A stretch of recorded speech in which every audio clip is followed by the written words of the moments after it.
Okay, हो गया note down. चलिए समझते हैं। देखिए ये चीज तो जो स्टोरी इतनी देर से गा रहे हैं वो है। सीधे आते हैं। मैंने कहा कि जो नॉर्मल आप अकाउंटिंग पढ़ के आए हो, जो जर्नल से शुरू होती है, लेजर चलता है, ट्रायल बैलेंस बनता है, प्रॉफिट लॉस निकलता है, ये सारा वो काम नहीं है। सोचो ना, अगर एक मंदिर है या एक क्लब है, बहुत पैसा आ रहा है, बहुत पैसा जा रहा है, क्या ऑब्जेक्टिव होगा उनका? पैसा आ रहा है और पैसा जा रहा है, तो क्लब मंदिर में क्या ऑब्जेक्टिव होगा? उनका मेन एक ही ऑब्जेक्टिव होगा कि उस पैसे का आना और जाना कहीं पे क्या हो जाए, रिकॉर्ड हो जाए। सोचो ना, इसके अलावा कोई ऑब्जेक्टिव होगा मंदिर का? क्योंकि उन्हें प्रॉफिट और लॉस से तो कोई मतलब ही नहीं है ना। तो उनको तो मेन क्या लिखना है, कितना आया और कितना गया। अभी आपको आपके पापा पैसे दें, आप कहीं बाहर रहते हो, आपको पैसा दिया जाए मंथली, तो आपको उससे प्रॉफिट लॉस निकालना है क्या? निकालना है? आपको सिर्फ क्या क्या बोलेंगे आपके पेरेंट्स? बेटा ये पैसा ले रहा है, इसका हिसाब किताब रखना, मतलब कितना तेरे को मिला और उसमें से क्या क्या तेने खर्च किया, उसका रिकॉर्डिंग रखना, ध्यान रहे कि हाँ किसमें खर्चा हुआ है। बोलो ना। तो यहाँ नॉन प्रॉफिट ऑर्गेनाइजेशन में भी यही है कि यहाँ पे एक ही होलसेल ऑब्जेक्टिव होता है कि पैसे का जो इनकमिंग हुआ है, पैसे का जो आउटगोइंग हुआ है, उसकी क्या हो जाए, रिकॉर्डिंग हो जाए। That is the wholesale objective. Very clear? कोई दिक्कत? ठीक है। तो उसके फाइनेंशियल स्टेटमेंट में या ना कोई जर्नल बन रही है, ना कोई लेजर बन रही है, कुछ नहीं बन रहा। उसके सीधे ईयर के एंड में फाइनेंशियल स्टेटमेंट बनते हैं। फाइनेंशियल स्टेटमेंट में क्या क्या बनता है? पहला अकाउंट होता है रिसिप्टेंट। क्या वर्ड है? आना जाना। तो अभी इनको सबको बहुत डिटेल में डिस्कस करेंगे हम। इंडिविजुअली रिसिप्ट एंड पेमेंट को भी डिस्कस करेंगे, इंडिविजुअली इनकम और इंडिविजुअली हम बैलेंस शीट को भी डिस्कस करेंगे। ठीक है। इसमें से आपका एक नाम आपको फेमिलियर है, कौन सा? बाकी दोनों से आप फेमिलियर नहीं हो, आपके लिए दोनों नए हैं।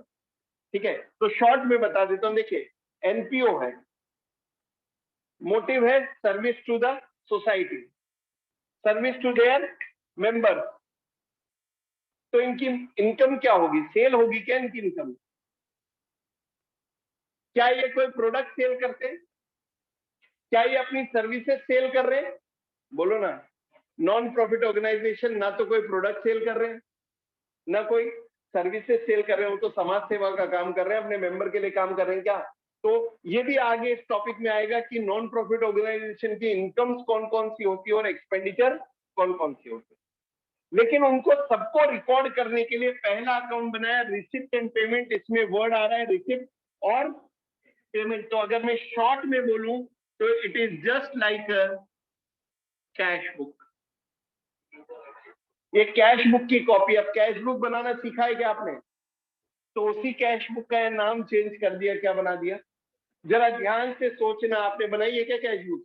जरा ध्यान से सोचना, कैश बुक में क्या किया है? क्या किया कैश बुक में? पैसे का आना और पैसे का जाना रिकॉर्ड किया भैया। एक ही काम किया कैश बुक में। डेबिट, पैसा आ रहा था तो डेबिट, और पैसा जा रहा था तो क्रेडिट। कैश और बैंक किया कि नहीं किया? तो ये उसी की समरी। अभी शॉर्ट में बता रहा हूँ, इसको अभी डिटेल में पढ़ने वाले हैं। अगला अकाउंट है। आप मुझे बताओ, आपने 11th क्लास में कौन से अकाउंट में इनकम को लिखा और एक्सपेंडिचर को लिखा? ऐसा कौन सा अकाउंट आपने 11th क्लास में बनाया? Profit and loss account. क्या किया आपने प्रॉफिट एंड लॉस अकाउंट में? क्रेडिट साइड में सारी इनकम और डेबिट साइड में सारे किया कि नहीं किया? तो it is a copy of P and L account. अभी तो शॉर्ट में बता रहा हूं मैं। It is a copy of P and L, सिर्फ नाम चेंज कर दिया। और बैलेंस शीट तो बैलेंस शीट है। बैलेंस शीट में क्या आते हैं? सिर्फ लाइबिलिटी, एसेट्स और लाइबिलिटी। तो यहाँ पे अच्छा सोचो ना, क्लब है, मंदिर है, नॉन प्रॉफिट ऑर्गेनाइजेशन है, तो एसेट और लाइबिलिटी तो उनकी भी रहती होगी क्या? अच्छा मैंने कहा कोई स्पोर्ट क्लब है तो उनके पास भी एसेट्स होगी कि नहीं होगी? अपनी बिल्डिंग भी होगी, ग्राउंड भी होगा, प्लेइंग इक्विपमेंट्स भी होंगे होंगे वो सब क्या है उनकी? उनकी लाइबिलिटी भी होगी। कोई लोन लिया हुआ है, किसी को पैसा देना है, तो लाइबिलिटी भी होगी। तो बैलेंस शीट। तो ये तीन चीजें इस पूरे चैप्टर में हम ये तीन चीजें ही बनाने वाले हैं, receipt and payment account, income and expenditure account और बैलेंस शीट। कोई डाउट है तो बताइए, ऑनलाइन वाले भी जो डाउट हो पूछते रहना। क्लियर? चलिए आगे बढ़ते हैं। अब एक एक करके क्या करने वाले हैं हम, ये सारे receipt and payment, income and expenditure और बैलेंस शीट का डिस्कशन करने वाले हैं। तो अभी तक हमने बहुत छोटी सी चीज डिस्कस की है। सबसे पहले तो मुझे बताओ, एनपीओ नॉन प्रॉफिट ऑर्गेनाइजेशन क्या होते हैं, समझ में आ गया? ऑब्जेक्टिव क्या है, समझ में आ गया? और फाइनेंशियल, ये 1 मार्क का क्वेश्चन है आपके बोर्ड एग्जाम में, आपको पता है ना 80 मार्क्स के पे। चलो ये भी डिस्कस कर लेते हैं। आपके 80 मार्क्स के पेपर में 20% कौन से क्वेश्चन आएंगे? ऑब्जेक्टिव पैटर्न के क्वेश्चन आएंगे। और ऑब्जेक्टिव पैटर्न सुनते ही हम बहुत खुश हो जाते हैं, लेकिन ऑब्जेक्टिव पैटर्न के लिए पढ़ना ज्यादा पड़ता है, क्योंकि ऑब्जेक्टिव पैटर्न के लिए आपके कॉन्सेप्ट स्ट्रांग होने चाहिए, तभी आप ऑब्जेक्टिव पैटर्न के क्वेश्चन का आंसरिंग कर पाओगे, अदरवाइज नहीं कर पाओगे। ठीक है, तो पहला जो हमारा अकाउंट था कौन सा? Receipt and payment account. जरा उसके बारे में आप डिस्कशन करते हैं, उसके बारे में कुछ चीजें लिखते हैं, लिखिएगा, note it down.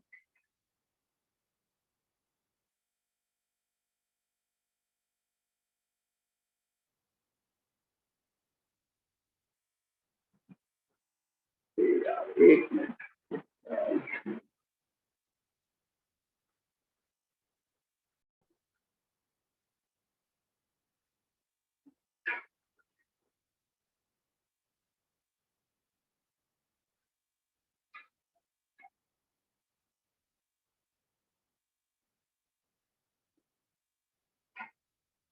Last point है, इट शोज नेट रिसिप्ट। हो सकता है ऑनलाइन वालों को नहीं दिखाई दे रहा होगा।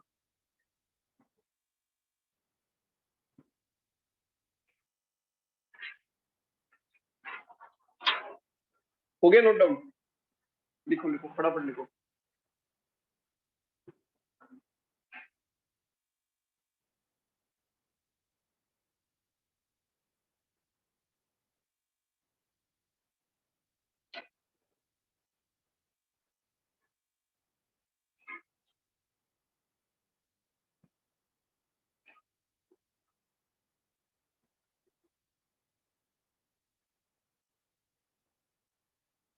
देखिए ये सब नोट्स में होगा डिटेल में, लेकिन जनरली ये शॉर्ट में आपकी कॉपी में है, इसका मतलब आपको कभी भी रिवाइज करना है, कॉपी उठाए और वहीं से रिवाइज हो जाए।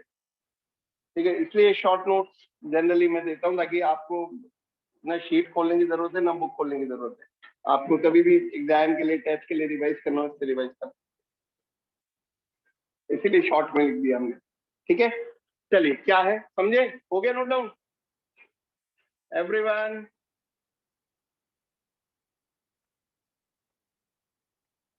चलिए समझते हैं। रिसिप्ट एंड पेमेंट थोड़ा सा तो बता ही चुका हूँ ये चीज तो, कि ये किसकी समरी है।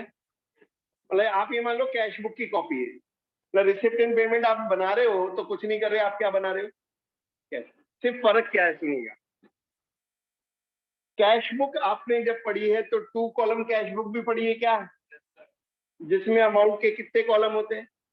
एक कैश और एक, यहाँ पे अमाउंट का एक ही कॉलम होता है। फॉर्मेट आप देख रहे होंगे, पर्टिकुलर्स, अमाउंट, यही कॉलम कैश का भी है और यही कॉलम बैंक का भी। तो it is just like a cash book. Non profit organisation का पूरे साल में जितना भी कैश आया, जितना भी कहीं से भी आया, वो सब इसमें रिकॉर्ड होगा, और जितना भी कैश गया किसी भी पर्पस के लिए, वो सब इसमें रिकॉर्ड होगा। मैंने 2 बातें लिखी है, इसको समझने की कोशिश करना, डिस्कस करेंगे। Records all receipt and payment, इसमें तो कोई प्रॉब्लम नहीं है, सारा आना और सारा जाना। ड्यूरिंग द ईयर, अब मैंने लिखा irrespective of their nature and there period. Irrespective of their nature and period, इसका क्या मतलब? किसी भी ईयर का आया हो, बहुत बढ़िया, किसी भी ईयर का आया हो, मेरे पास इस साल पैसा आना चाहिए, किसी ने पिछला दिया है, पुराना बकाया दिया है तो भी रिकॉर्ड होगा, आगे का एडवांस दे दिया तो भी रिकॉर्ड होगा, किसी हमने पुराना कोई चुकाया है तो भी रिकॉर्ड होगा, आगे का किसी को हमने एडवांस पे कर दिए। ये तो पता है ना आपको, रिसिप्ट एंड पेमेंट दोनों एडवांस भी हो सकते हैं और अरियर भी हो सकते हैं। अरियर मतलब बकाया, आउटस्टैंडिंग। तो किसी भी पीरियड का पैसा आया है और गया है तो इस अकाउंट में आएगा, और कैश बुक में भी आता था। इसका क्या मतलब है? इररेस्पेक्टिव ऑफ द, इररेस्पेक्टिव का मतलब चाहे कुछ भी हो, ठीक है, irrespective of their nature, irrespective of their period. तो इररेस्पेक्टिव ऑफ पीरियड तो समझ में आ गया कि पीरियड से कोई लेना देना नहीं है, करंट ईयर में पैसा आना चाहिए और पैसा किसी भी पीरियड का हो, कोई दिक्कत। इररेस्पेक्टिव ऑफ देयर नेचर का मतलब क्या है? एक तो मास्क से सुनाई नहीं देता है, तो मास्क हटा के बोलो क्या इररेस्पेक्टिव ऑफ देयर नेचर का मतलब क्या है? नहीं नहीं नहीं, आपने हिंट देता हूं, अब फिर देखो हर चीज 11 पे बेस्ड है, इसीलिए मैं कह रहा हूं 11 का पॉइंट आएगा तो डिस्कस करेंगे। आपने जितने रिसिप्ट एंड पेमेंट, जो भी पैसा आता है और जाता है, उसके दो तरह के नेचर पड़े हैं। क्या? दो काइंड ऑफ इनकम और एक्सपेंसेस पढ़े हैं आपने, उनके दो नेचर होते हैं, कैपिटल नेचर और, नहीं भूलना है क्या होता है कैपिटल नेचर, रेवेन्यू नेचर।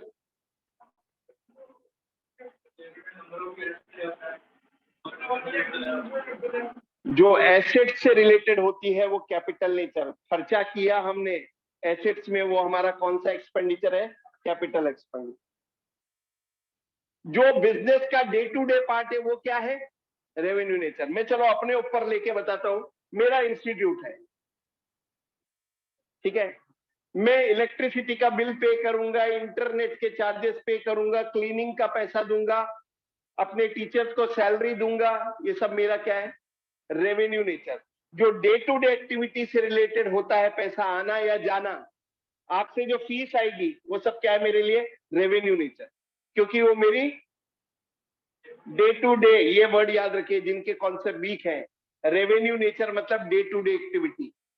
और 11th की बुक से जरूर पढ़िए कैपिटल एंड रेवेन्यू एक्सपेंडिचर, ये कैपिटल एंड रेवेन्यू आइटम वाला जो फाइनेंशियल स्टेटमेंट से पहले चैप्टर दिया हुआ है, जरूर पढ़ना, बहुत काम आएगा। मैंने तो ये लोग जो पुराने यहाँ पढ़े हुए ना, इनका अभी 10 दिन पहले वो चैप्टर स्पेशली पढ़ाया है, अलग से क्लास लगाई कोर्स होने के बाद, कि इस चैप्टर को जरूर पढ़ना, बड़ा काम आएगा, बोला था, ठीक है। तो जो डे टू डे एक्टिविटी होती है वो कौन सी एक्टिविटी होती है? Revenue nature. आपको समझ में आ गया? मैंने एग्जाम्पल ले लिया, मैं जो है जितना भी इस इंस्टीट्यूट को चलाने में खर्चा कर रहा हूँ, सारा जितने भी पेमेंट कर रहा हूँ जिससे इंस्टीट्यूट रन होगा रोजमर्रा के, वो सब मेरे क्या है? रेवेन्यू। जो मुझे रेगुलरली मिल रहा है, रेगुलरली एक ही चीज मिल रही है मुझे, क्या? फीस, वो मेरे लिए क्या है? रेवेन्यू। अब मेरे लिए कैपिटल नेचर क्या होगा? अगर मैं बिल्डिंग खरीद लूं तो भाई बिल्डिंग रोज रोज थोड़ी ना खरीद रहा हूं कि रोज 4 बिल्डिंग खरीदूंगा। Furniture, AC, all are capital nature. कि जितना भी फिक्स्ड एसेट से रिलेटेड हमारा खर्चा होता है वो सब क्या होता है? Capital nature. ऐसे ही कोई ऐसा पैसा मुझे मिल रहा हो जो रेगुलर नेचर का नहीं है, फीस तो रेगुलर मिलेगी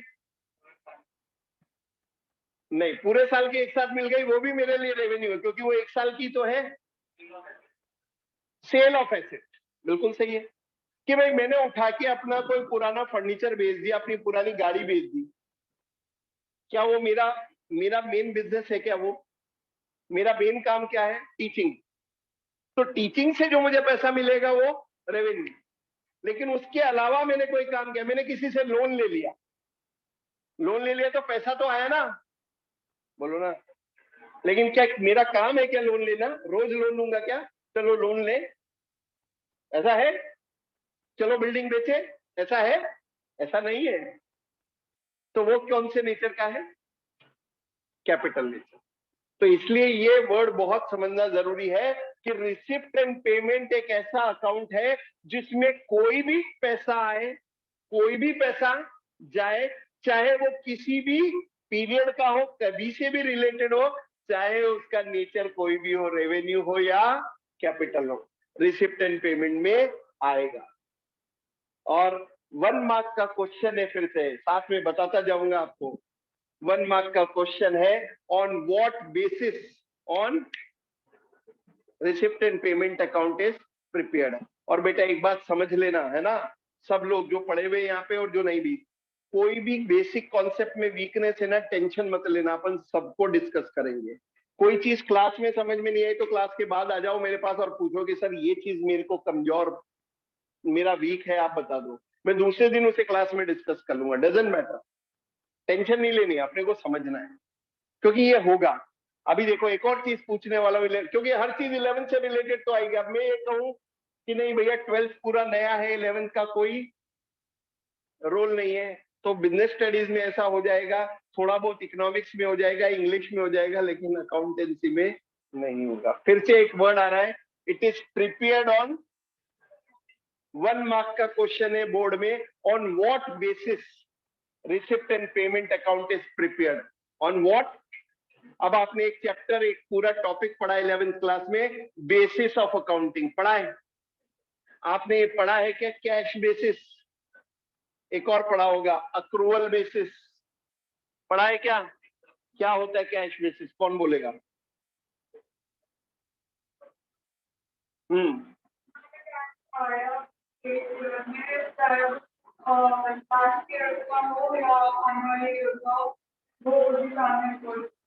इसका मतलब ही यही था।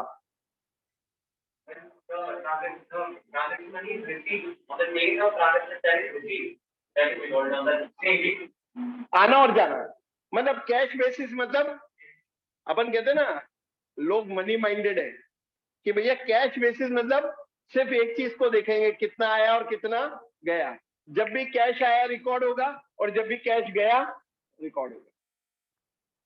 फिर एक आपने पढ़ा है अक्रूवल बेसिस भी, ठीक है, आएगा भी उसका भी रोल, लेकिन कोई बता सकता है तो बता दो अक्रूवल बेसिस। अच्छा पढ़ा है क्या? 1 मिनट, पढ़ा है तुमने? याद है? छोड़ो, ये नहीं याद, तुम्हें याद है? कैश बेसिस, अक्रूवल बेसिस, चारों दिख रही है मुझे शक्ल नहीं याद, इधर थोड़ा बहुत याद है। चलो सुनो, देखो मैं थोड़ा सा इसको समझ लो क्योंकि ये इसमें काम आएगा, है ना। जब हम अकाउंटिंग करते हैं ना, मैंने कहा 11 के थोड़े थोड़े कॉन्सेप्ट हम ले लेंगे। जब हम अकाउंटिंग करते हैं तो अकाउंटिंग करने के पीछे 2 तरह की सोच होती है, अप्रोच होती है।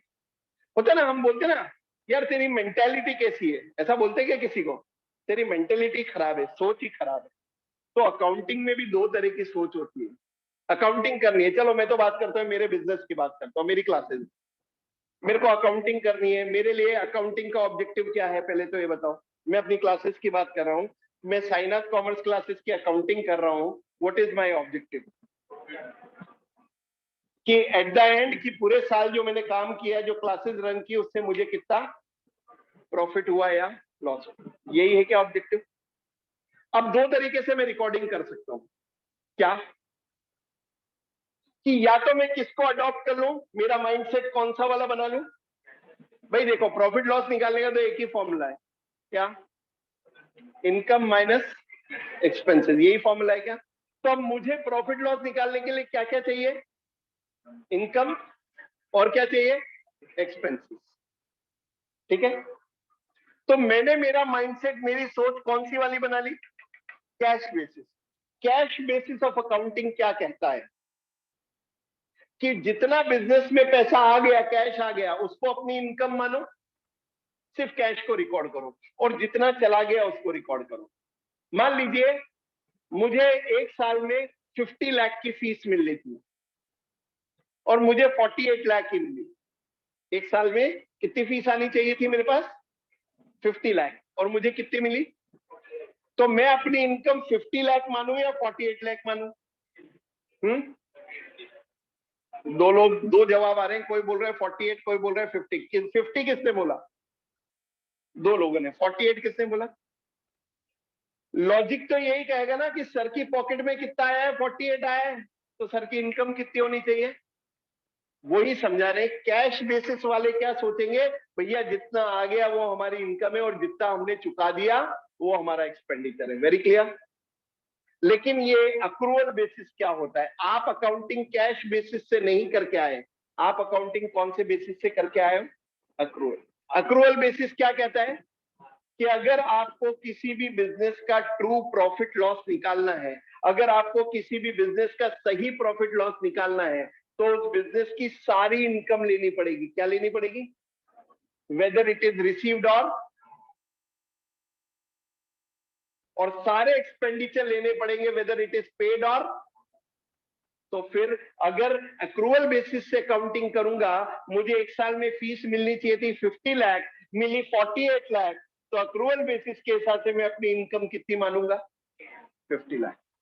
जो इन्होंने जवाब दिया, ये काम आप 11th में करके आए हो। आपने बिजनेस की जितनी भी अकाउंटिंग की है कौन से बेसिस पे की है?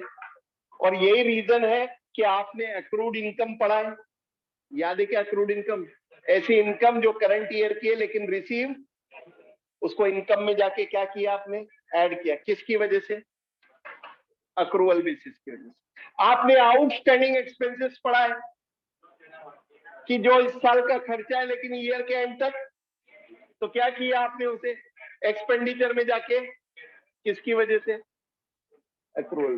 क्योंकि अक्रूवल बेसिस ये कह रहा है कि भैया एक्चुअल इनकम लो, चाहे मिली हो, या एक्चुअल खर्चा लो, चाहे पे किया हो या। तो हम receipt and payment accrual basis पे नहीं बना रहे, क्योंकि एक्रूवल बेसिस तो सिर्फ कहता है करंट ईयर की चीजें लो, और जो एक्चुअल है उसको लो, चाहे मिली या चाहे पे हुई या। रिसिप्ट एंड पेमेंट में सारी चीजें कौन से बेसिस पे आ रही है?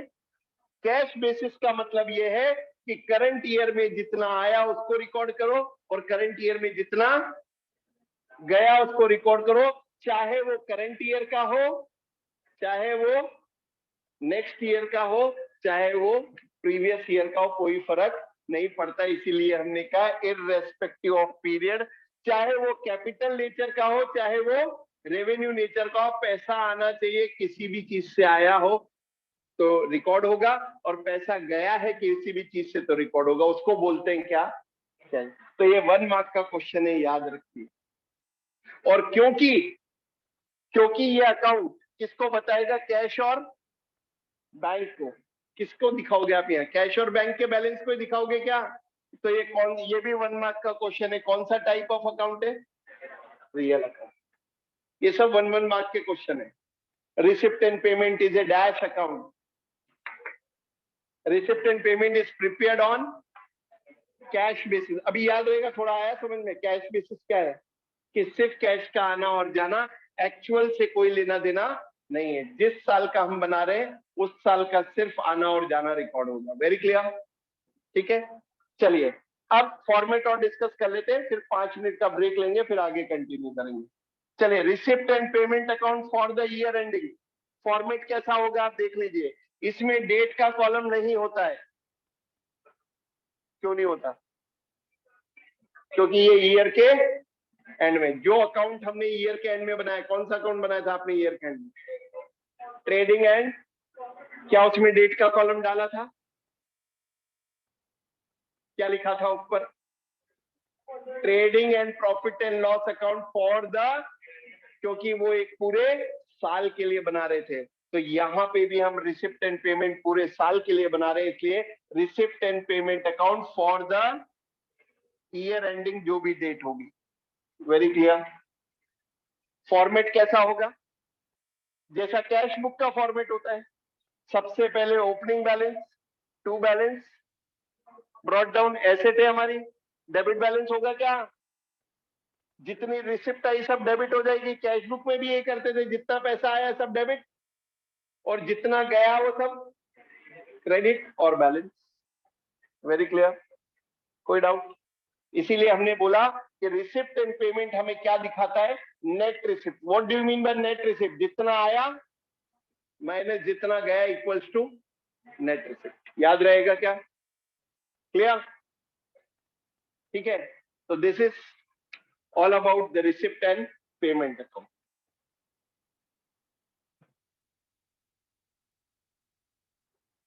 कोई डाउट है ऑनलाइन वालों को? तो पूरे साल भर कैसे भी वो रिकॉर्डिंग करे। देखिए ऑब्वियसली पूरे साल भर पैसा आता होगा तो किसी न किसी तरह तो रिकॉर्डिंग करते होंगे पैसे आने और जाने की। एंड में सबसे पहला जो अकाउंट बनेगा वो कौन सा बनेगा? Receipt and payment account. ठीक है, तो रिसिप्ट एंड पेमेंट अकाउंट हो गया कैश बुक की कॉपी। कोई दिक्कत इसमें किसी को भी? उसके बाद जो अगला अकाउंट बनेगा वो बनेगा इनकम एंड एक्सपेंडिचर। थोड़ा सा उसके लिए लिख लीजिए।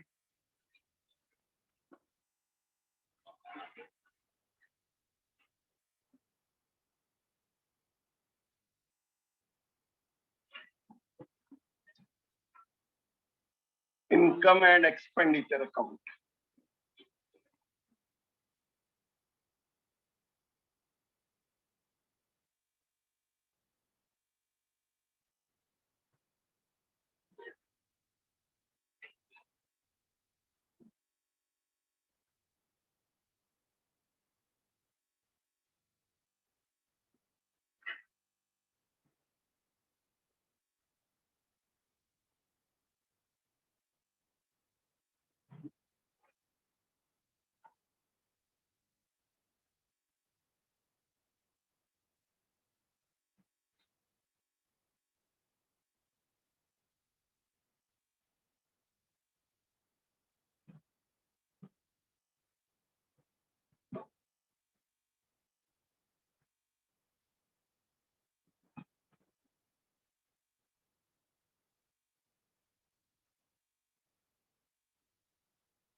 चलिए अगला अकाउंट हमने तो बोला ही कि एनपीओ के नॉन प्रॉफिट ऑर्गेनाइजेशन के फाइनेंशियल स्टेटमेंट में तीन चीजें बन रही है।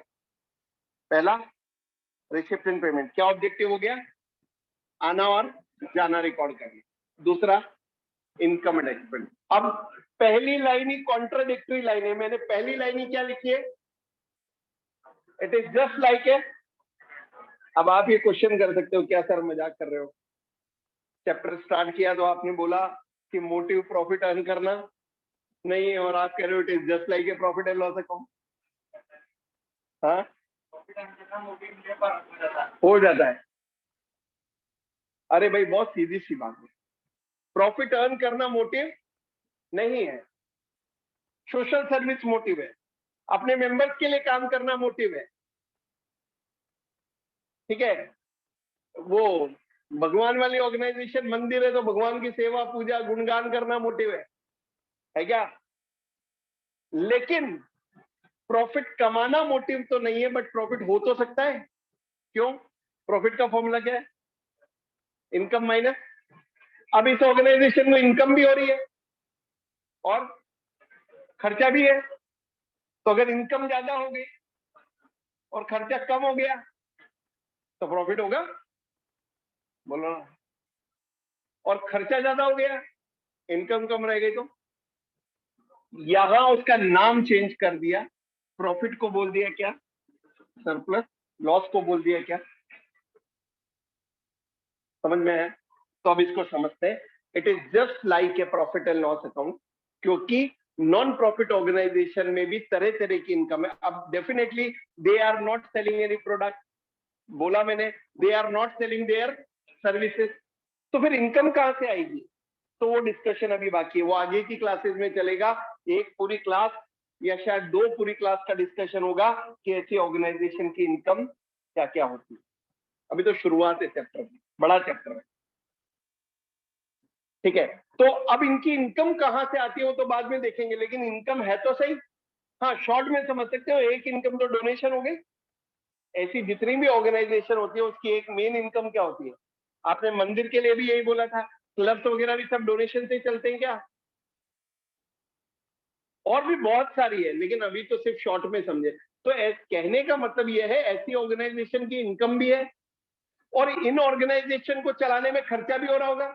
अरे उनका ऑफिस भी होगा, वहां पे एम्प्लॉइज भी होंगे, वो तरह तरह के प्रोग्राम्स भी कर रहे हैं, सोशल सर्विस कर रहे हैं, उसमें भी खर्चा होगा क्या? तो कहने का मतलब सीधा है कि जब इनकम भी है और जब एक्सपेंसेस भी है, तो पक्की बात है प्रॉफिट और लॉस भी होगा। लेकिन कमाना ऑब्जेक्टिव, बट होगा तो सही। तो it is just like a profit and loss account. किसको रिकॉर्ड करता है इनकम एंड एक्सपेंडिचर? देखिए, सारा पूरे साल में जितना पैसा आया, कैसे? रोकड़े में, कैश में, और जितना कैसे, वो सब का रिकॉर्ड हो गया। कहा रिकॉर्ड कर लिया? रिसिप्ट एंड पेमेंट में। अब उसमें से रिसिप्ट, याद रखना, हर चीज को याद रखो। रिसिप्ट एंड पेमेंट के लिए आपने दो बातें बोली कि उसमें सारे रिसिप्ट एंड पेमेंट आ रहे इररेस्पेक्टिव ऑफ नेचर। नेचर से कोई लेना देना नहीं, चाहे कैपिटल नेचर हो चाहे, और इररेस्पेक्टिव ऑफ पीरियड, पीरियड से भी कोई लेना देना, चाहे इस साल का हो, चाहे पिछला हो, चाहे अगला हो, सब लिखा क्या? लेकिन यहां देखो, records only expenses and income of revenue nature only, और लगा देता हूं इसके आगे ऑफ करंट ईयर, कि ये सिर्फ और सिर्फ कौन से ट्रांजेक्शन लेगा? करंट ईयर, जिसको हमने बोला था एक्चुअल। अभी अभी आपको थोड़ी देर पहले डिफरेंस बताया था एक्चुअल का और कैश का, बताया था क्या? बोला था ना अभी? ठीक है, तो ये सारे इनकम और एक्सपेंसेस रिकॉर्ड करता है सबसे पहले तो समझ लो सिर्फ कौन से नेचर के? रेवेन्यू नेचर के। और रेवेन्यू नेचर मतलब डे टू डे। ये याद रखो, रेवेन्यू नेचर कहीं पे भी आ जाए, ये टैगलाइन याद रखो, क्या? डे टू डे, कभी नहीं भूलोगे, जिसको हम हिंदी में बोलते हैं रोजमर्रा, डे टू डे एक्टिविटी। तो ये सिर्फ वही इनकम और एक्सपेंडिचर को रिकॉर्ड करेगा which is related to day to day activity. Very clear? First thing, कोई डाउट? दूसरी, रेवेन्यू नेचर की करेगा, कैपिटल नेचर की रिकॉर्ड नहीं करेगा, और वो भी सिर्फ कब की? करंट ईयर की। अच्छा, अब मुझे बताओ, आपने प्रॉफिट एंड लॉस अकाउंट बनाया तो क्या किया 11th क्लास? सेल कब की लिया आपने? सिर्फ करंट ईयर। आपने जब एक्सपेंसेस लिया तो कौन सा लिया? करंट ईयर का, चाहे पे किया हो या तो आउटस्टैंडिंग ऐड किया था क्या आपने? प्रीपेड को महीने याद है क्या? आउटस्टैंडिंग प्रीपेड, आउटस्टैंडिंग जो चुकाना बाकी है, प्रीपेड जो चुका दिया एडवांस में। तो हमने क्या किया? आउटस्टैंडिंग को तो ऐड किया कि भैया करंट ईयर का है, नहीं भी पे किया तो भी हमारा खर्चा है, क्या ऐड करो। और प्रीपेड जो एडवांस में पे कर दिया, हमने क्या किया उसको? माइनस। तो सिर्फ करंट ईयर का आएगा। प्रीवियस ईयर की ना इनकम से मतलब है, ना अगले साल की इनकम से मतलब है। मिलने दो, मिली होगी, लेकिन इनकम एंड एक्सपेंडिचर में सिर्फ और सिर्फ करंट ईयर की इनकम आएगी और करंट ईयर के ही एक्सपेंसेस आएंगे, चाहे इनकम करंट ईयर की मिली हो या नहीं मिली हो, चाहे हमने एक्सपेंसेस पे किया हो या, और उसी को कौन सा बेसिस बोलते हैं? जब हम कहते हैं कि करंट ईयर की इनकम और एक्सपेंसेस को रिकॉर्ड करो, whether the income is received or not, whether the expenses is paid or not, उसी को हम क्या बोलते हैं? Accrual basis. तो income and expenditure is prepared on which basis? 1 mark का question. Receipt and payment account is prepared on which basis? Cash flow. याद रहेगा? पक्का? ठीक है। नेचर ऑफ अकाउंट क्या है? क्यों? क्योंकि इसका कोई बैलेंस नहीं आगे कैरी फॉरवर्ड नहीं होता, प्रॉफिट लॉस को बताता है, एंड हो जाता है, इसलिए नॉमिनल। पीएनएल का कौन सा नेचर था प्रॉफिट एंड लॉस का? नॉमिनल। इनकम और एक्सपेंडिचर को बताता है, इसलिए नेचर ऑफ अकाउंट क्या हो गया? नॉमिनल। फॉर्मेट आप देख लो, बिल्कुल किसके जैसा है? प्रॉफिट एंड लॉस के जैसा। डेबिट में सारे क्रेडिट में सारी। अगर इनकम ज्यादा है, एक्सपेंसेस कम है, तो क्या हो जाएगा? अब यहां उसको नेट प्रॉफिट नहीं बोलेंगे, हम क्या बोलेंगे? और एक्सपेंडिचर ज्यादा, इनकम कम है तो डेफिसिट बोलेंगे, या लॉस नहीं बोलेंगे। तो फिर वही वाला फंडा कि प्रॉफिट लॉस बोल देंगे तो पाप पड़ जाएगा, मतलब बोलना गलत हो जाएगा, क्योंकि हम बात किसकी कर रहे हैं? एनपीओ की। हम बात किसकी कर रहे हैं? तो यह नाम चेंज हो गया, उसका क्या बोल दिया? सरप्लस और deficit. It shows the net income. What is net income? The net profit is called net income. The surplus is called net income. What is net income? Income minus expenses is called net income. आगे आगे समझ लो, बोलो। तो year के and में 2 account हमने पढ़ लिए। अकाउंट आज का अकाउंट्स का लेक्चर यही कंक्लूड करेंगे, है ना। इनकम हमने एनपीओ के लिए जो ईयर के एंड में वो अकाउंटिंग करेंगे, उसके 2 अकाउंट पढ़े। रिसिप्ट एंड पेमेंट, सारा आना और जाना रिकॉर्ड करना, और इनकम एंड एक्सपेंडिचर सिर्फ करंट ईयर का, वो भी कौन से नेचर का? रेवेन्यू। उससे निकलेगा कि ऑर्गेनाइजेशन को, जो पूरे साल ऑर्गेनाइजेशन चलाई, पूरे साल क्लब चलाया, पूरे साल मंदिर चलाया, तो उसमें उनको कितना बेनिफिट हुआ या कितना लॉस हुआ। डेफिनेटली वो कहलाएगा तो profit loss, but profit loss कमाना ऑब्जेक्टिव नहीं है, इसीलिए वो सरप्लस और डेफिसिट। भाई हम ये कह देंगे ना मंदिर में कि इतना इनकम हुई मंदिर की और इतना खर्चा हुआ, बच गया, तो कह देंगे भाई एक्स्ट्रा बच गया, वो नाम क्या दे दिया उसको? सरप्लस। और खर्चा ज्यादा हो गया तो मंदिर चलाने वाले ये बोल देंगे कि भैया जेब का लग गया। जेब का लग गया मतलब डेफिसिट, कमी हो गई। डन।